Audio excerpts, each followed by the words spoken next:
Hi guys, my name is Odnako KK. Welcome to my YouTube channel.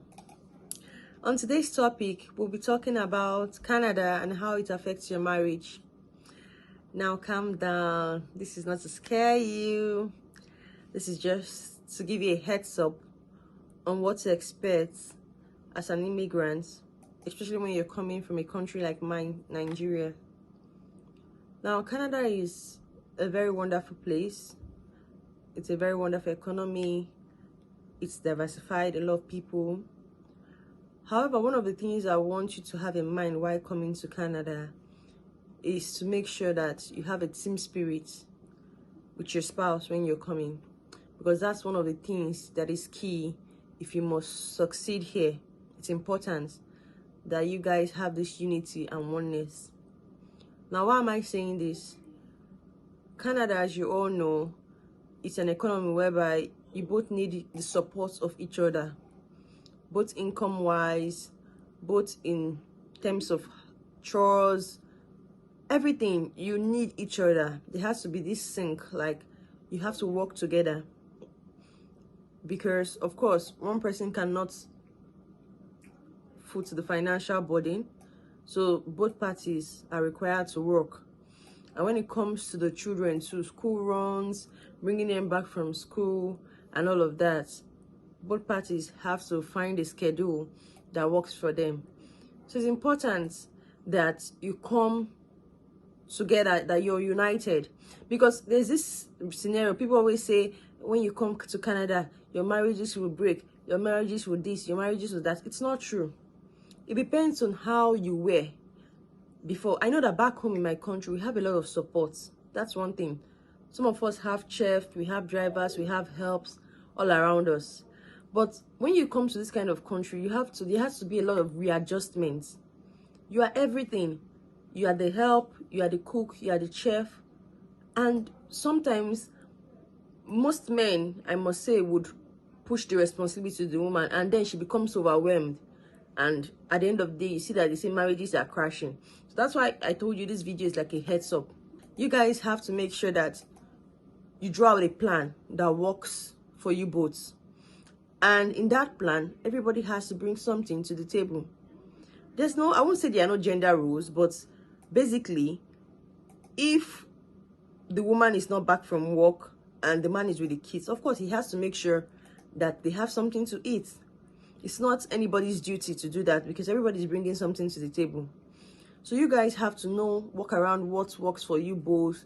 You know, I like the fact that, believe me, marriages in Canada is even more enjoyable, if I must say, because you guys are teammates. You're working as a team. You don't have a choice.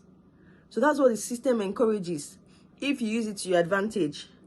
But if you don't use it to your advantage, it could as well scatter you, because when one party is bearing the grunt of the whole work, the other person is becoming stressed and becomes grumpy and all that. And of course, you know it's not good.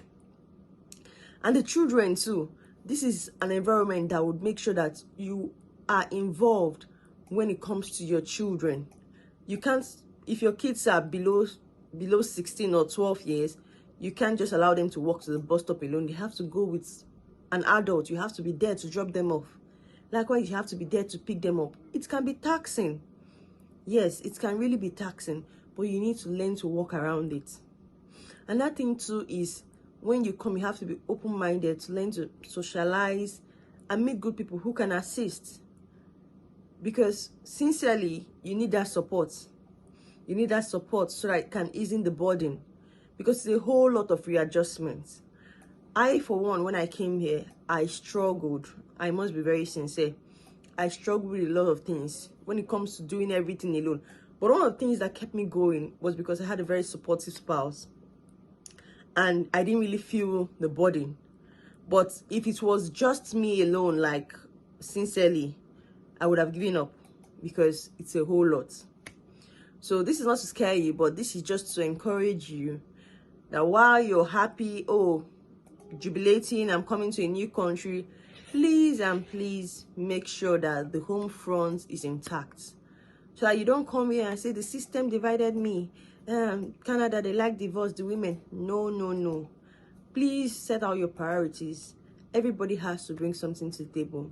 There is no gender roles. There is no the woman is the one cooking, the man is the one. Everybody has to. You have to do what works for you. You have to have an understanding. That's what I must say. You have to have an understanding. You have to have a communicate. You have to learn to communicate properly for your marriage to work here. It's a beautiful one. I know, of course, there will be some changes. There will be some readjustments. But of course, that's why we are human beings and we have that skill to adapt. So this is just like a heads up, you know, come prepared. Have it that you need to figure it out. You need to make sure that it works. Be united. Support each other. See yourself as one. It's not a competition here.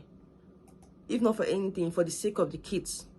No kids would like to break, no child, sorry, would like to grow up in a divided home. So we should make sure as parents that we do our parts. And of course, as a Christian, God would always help us. So that's all for now, guys. I'll be seeing you next time. Talk to you later. Bye.